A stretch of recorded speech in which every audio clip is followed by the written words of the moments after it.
Hi, my name is Kees and I help people from doing to being. And today I'm here with another video and I want to talk about grounding with you guys because I think grounding is a super important topic.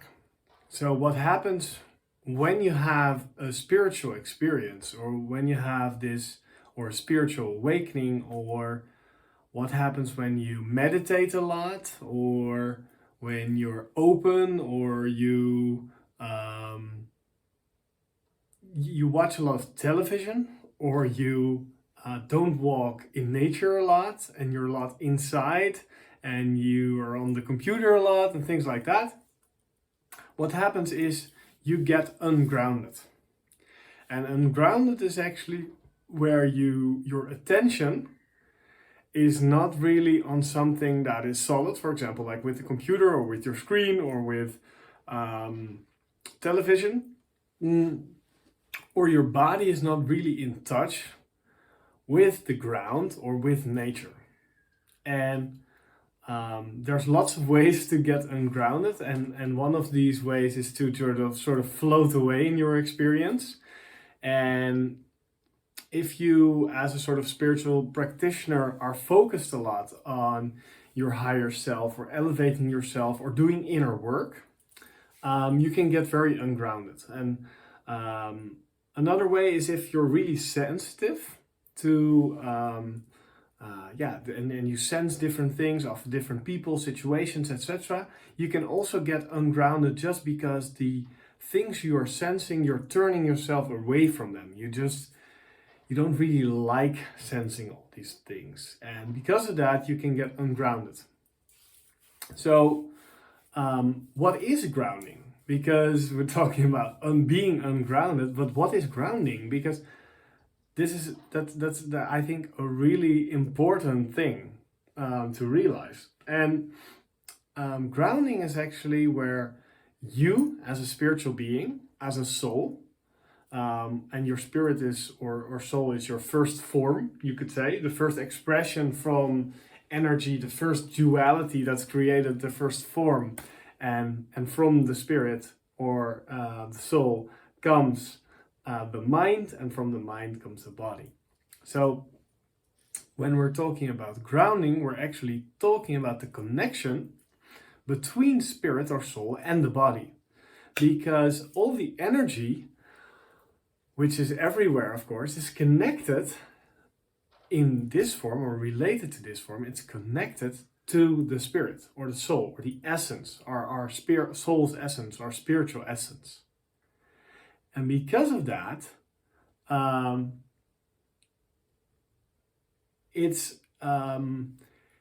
if we're really not focused on the body, we're not, for example, exercising or taking care of our body, because also by not using the body, we can also get ungrounded. Then what happens is that our spirit doesn't really know the time and location of our body. And because it's not really getting a signal from the body, it's not able to send the energy which is necessary. So you're kind of depriving yourself from your energy. And there are different ways to solve it. Connecting the spirit with the body, and one way is to walk bare feet in nature. So what I like to do is sit in grass with bare feet, with my feet or my hands directly touching the grass. Another way is just looking out in an open field, not looking at a screen, but really in the body. Another one is to do a body scan or to be mindful of the body and focusing on the body. Another one is to do exercises.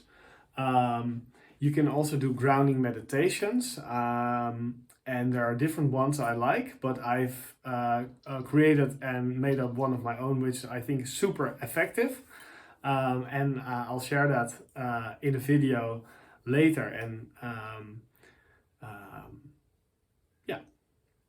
And another one of these ways you can get more grounding going on is just doing less of the things that unground you. So doing less of the things like reducing your screen time, eating more healthier foods, because and if you're eating some of the more heavier foods that come from the earth, like potatoes, for example, or beetroot, or any other type of roots, or ginger, or things like that, you're getting a sort of flavor of the earth. You're earthing through your food. You're grounding. There's a lovely book that's called on grounding that's called Earthing. I haven't read the book, but I've seen a documentary. So there's also a documentary which is online. I'll link it below. And this grounding effect is actually and this is being measured, and they also talk about this in the grounding book and in the earthing book and documentary, is that actually it's rebuilding your energy field, because we're kind of a magnet, and let's say we're plus and the earth is minus, and together they create a field of energy that's all around us. And if we don't have that feedback from the earth, which we're actually built for, or which these bodies are built for, which we use, our spacesuits, if we want to use our spacesuits properly, we want to make sure that they're connected. And for them to be connected, it's really easy actually. We need to make sure that we're grounded. We need to make sure we're not in artificial environments too much. We need to make sure we're not inside a lot. We need to make sure that we maybe do some grounding meditation. We need to make sure that we're grounded. We can also ask ourselves the questions, are we grounded, right? I like asking myself as a sort of reflection in meditation and see what comes up. For example, am I grounded? And if I'm not, how can I fix this? So I love these conversations with myself and my body. I think I've talked about that in several videos. And I also sometimes use a process called muscle testing. I can go into details about that later. But this grounding is super important for sensitive people and super important for spiritual awake people, because and for people that do a lot of inner work, because inner work actually propels you upwards. And a spiritual awakening does the same. It propels you upward. It makes you more spiritually aware of everything that is, and different levels, different layers inside yourself. But by focusing more upward, right, focusing more on spirit and on mind, or being a lot in your head, thinking a lot, you're getting ungrounded because you're not in your body a lot. And by not being in your body, you're losing touch with the body, you're becoming ungrounded. So it's something to really check. I think it should be on your checklist of, are you grounded, and asking yourself that, but also doing grounding activities like walking barefoot in nature, doing grounding meditations,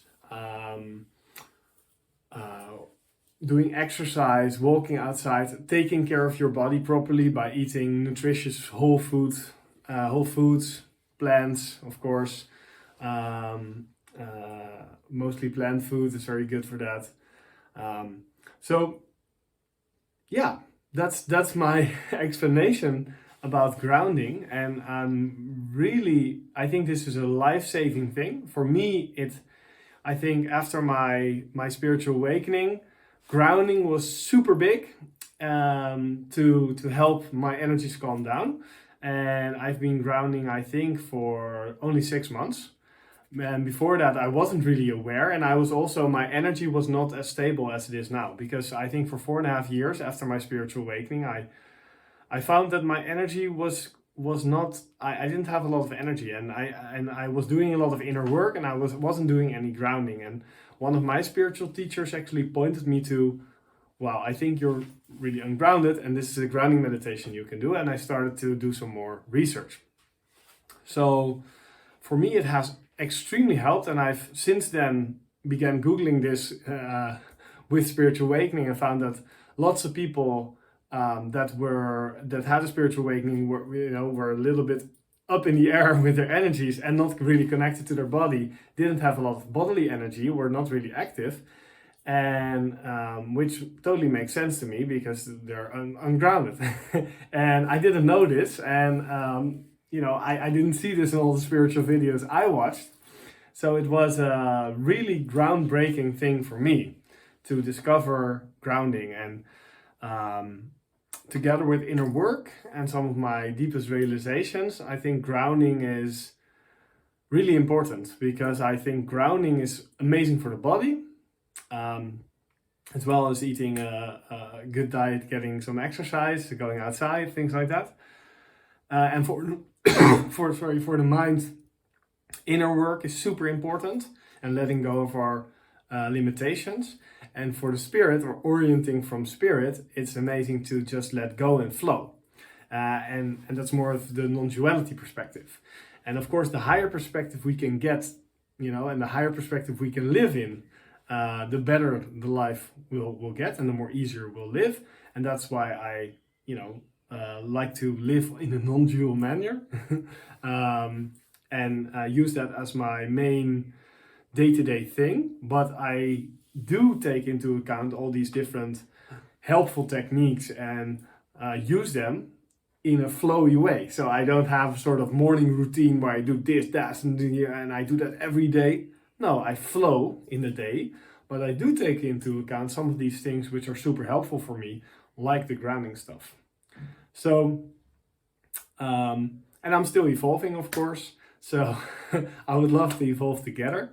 Thank you so much for watching. If you have questions about grounding, let me know. And what I'll do is I'll send you a grounding meditation. If you leave your email address in a link below, I'll send a link there, and then if you give me the link, you get free updates. You get my newsletter. But also the first thing I'll send you is a grounding meditation. So I hope that helps, and I wish you the best of days. Bye.